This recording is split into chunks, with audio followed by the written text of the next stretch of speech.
Je suis persuadé que tout part d'un sketch de Mr Bean.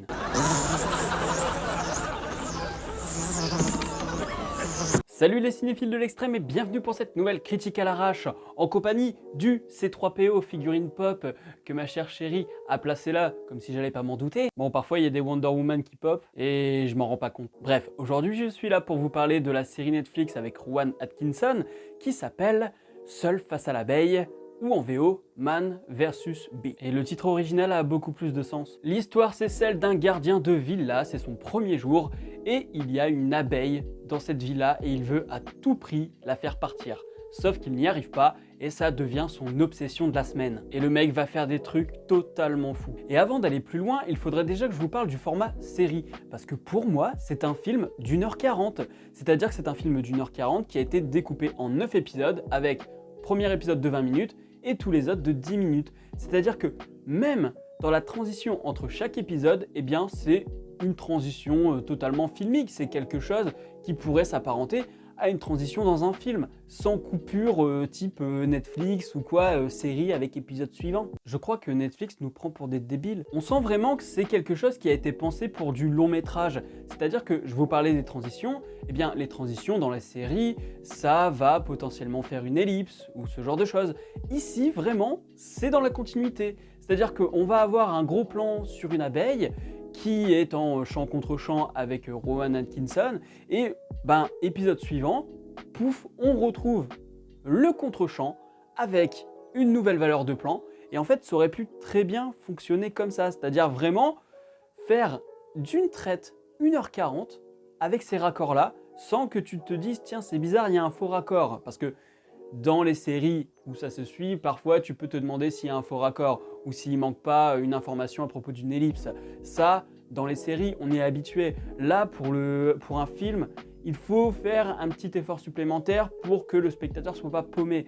Là, clairement, c'est un truc qui ne s'arrête jamais, qui se goupille très bien en 1h40 non-stop, sans coupure, type série de 10 minutes. Et je me demande si c'est pas Netflix qui a fait ce choix. Parce que vous voyez, c'est globalement du burlesque avec beaucoup de muets, parce que ça ne discute que très peu.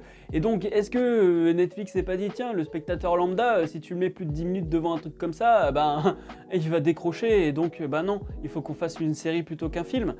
Je me demande vraiment si c'est pas ça. Parce que là, on a clairement un film découpé.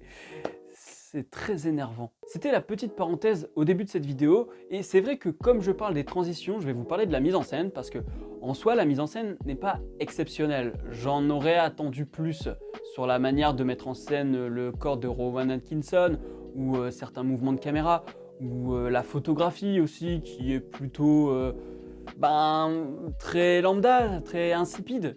Pas dans le sens où c'est mauvais, mais dans le sens où vraiment, y a rien qui transparaît, si ce n'est la scène de la douche. La scène de la douche, c'est peut-être le seul moment où vraiment j'ai trouvé qu'il y avait un effort dans la photographie, mais aussi dans la mise en scène. Parce que dans la mise en scène, on joue beaucoup avec les raccords, avec le montage, ce qui fait que du coup, ça crée du dynamisme. Et en même temps, il y a le comique de situation dans le sens où tu as Rowan Atkinson qui est en train de chanter et danser, alors que quand on voit finalement son talent pour danser et chanter, ça contrebalance. Et en plus de ça, avec le montage, ça ajoute à ce gag. Ça ajoute à ce gag parce que tu te retrouves avec un truc vraiment monté comme si le mec était sublimé. Sauf qu'en fait, quand tu le vois, tu te dis non, en fait, il est juste ridicule. Et je relève aussi quelque chose dans la mise en scène, c'est que parfois, la mise en scène va nous permettre de comprendre le gag à venir. Et c'est pas une mauvaise chose. C'est pas une mauvaise chose parce qu'en fait, l'attente du gag fait que parfois on va être surpris. Je prends l'exemple du carnet. Il y a un carnet avec marqué tous les éléments du fonctionnement de la maison. Je reviendrai un peu plus tard sur la maison. Mais il y a tous les fonctionnements de la maison. Et il le met sur la gazinière. Donc on se dit, il va le cramer. Donc on attend qu'il le crame. Sauf qu'à un moment, il le prend dans sa main pour le déplacer. Sauf qu'il le met sur un autre élément de la gazinière. Et donc oui, on se dit que ça va cramer. Mais le cheminement pour arriver au gag final fait que le gag final fonctionne. Parce qu'il y a eu de l'attente. Le réalisateur a joué avec nous, a joué avec nos attentes. Donc ça participe au déroulement du gag. C'est pas juste une chute, c'est pas juste la surprise. C'est d'abord l'attente, puis la surprise, et enfin le moment qu'on attendait. Donc ça, je trouve que c'est plutôt intéressant, et la mise en scène permet d'anticiper les gags au-delà des mouvements de l'acteur. Au début de la série, on a la propriétaire qui montre le placard où est la nourriture du chien, et on voit que le chien veut se ruer vers la bouffe. Et on a un cadrage bien spécifique, on a un plan d'ensemble où c'est cadré d'une manière très spécifique. Plus tard dans la série, on retrouve exactement le même cadrage, et on a Rowan Atkinson qui ouvre le placard pour faire une connerie, je vous dis pas laquelle. Et donc, on se dit, attends, on a déjà vu ce cadrage, on a déjà vu ce placard, et on a vu le chien se ruer vers la bouffe. Donc là, on se dit, il va se ruer vers la bouffe, et il va lui arriver un truc. Donc, on joue aussi avec nous, on joue sur nos attentes, là encore, au-delà des mouvements du personnage, mais aussi avec la mise en scène. Et je vous parlais du fonctionnement de la maison, eh bien la maison est un personnage à part entière. C'est un obstacle constant à Rowan Atkinson, qui est dans cet univers qui n'est pas du tout pour lui. C'est quelque chose de moderne. Les tiroirs, j'ai toujours pas compris comment on les utilisait, comment on les ouvrait. L'eau, tu sais toujours pas comment ça fonctionne. Enfin, c'est vraiment ce genre de maison où c'est tellement high-tech que toi t'es dépassé. Même moi je serais dépassé, je pense. Avec 1000 télécommandes pour une seule télé, ce genre de choses. Donc, on a vraiment une maison qui est constamment un obstacle au personnage et qui est, mine de rien, un personnage à part entière parce que, à sa manière, elle vit cette maison. C'est-à-dire que l'alarme qui s'active ou la machine à laver qui fait que constamment, s'il va poser un verre dessus ou quoi, le verre va se rapprocher de lui et il va pouvoir se servir.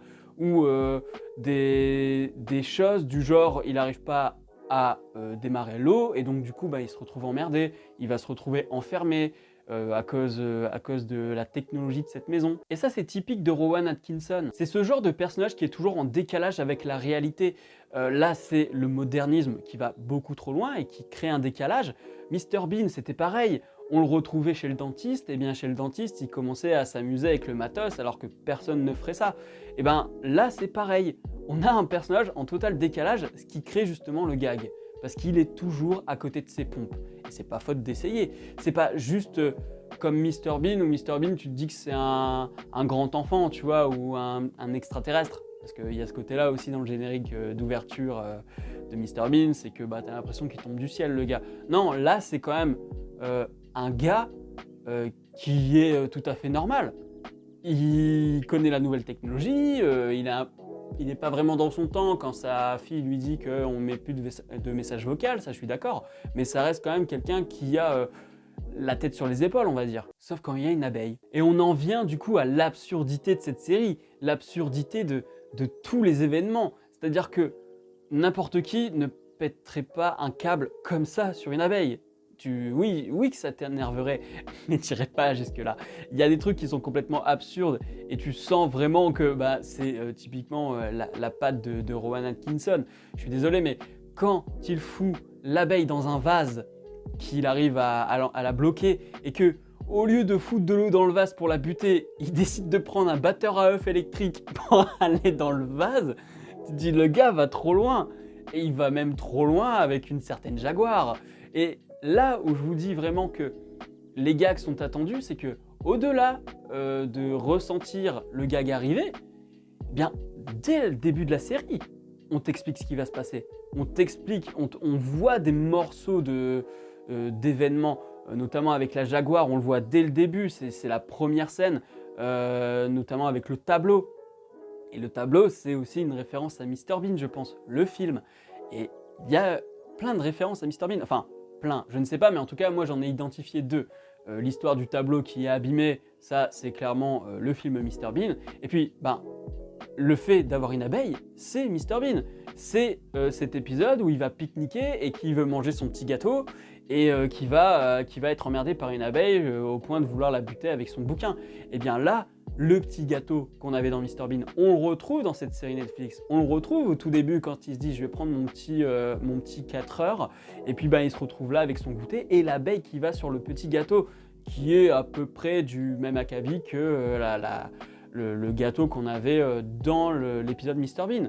Donc C'est une série vraiment qui est faite pour ceux qui aiment Mr Bean et Rowan Atkinson. Alors sur Captain Watch, je l'ai noté, j'aime beaucoup.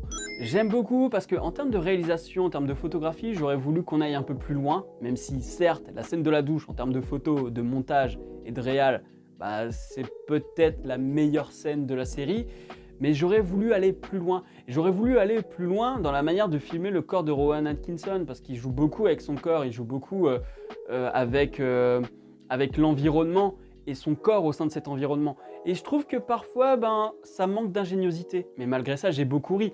Et il y a même des moments où je me suis dit « Oh putain, qu'est-ce qu'il est en train de faire ?» Je vous assure que cette série est choquante. Et cette série est d'autant plus choquante, notamment avec la Jag, quand tu sais que Rowan Atkinson est un fan de voitures, et notamment de Jaguar, il me semble. Regardez l'épisode Top Gear avec lui, vous en apprendrez plus. Bref, si la vidéo vous a plu, n'hésitez pas à mettre un petit pouce bleu, à la partager sur les réseaux sociaux, à me dire en commentaire si vous avez vu la série et ce que vous en avez pensé.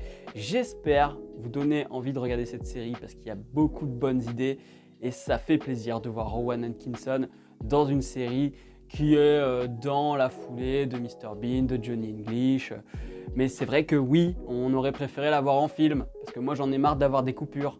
Ça pouvait s'enchaîner très bien en 1h40 Netflix, on n'est pas teubé. Vous avez des abonnés teubés, et c'est peut-être pas la majorité. Abonnez-vous à la chaîne si ce n'est pas encore fait, et n'oubliez pas d'actionner la cloche pour être alerté des prochaines vidéos. Quant à moi, je vous dis à la prochaine sur la toile. Salut!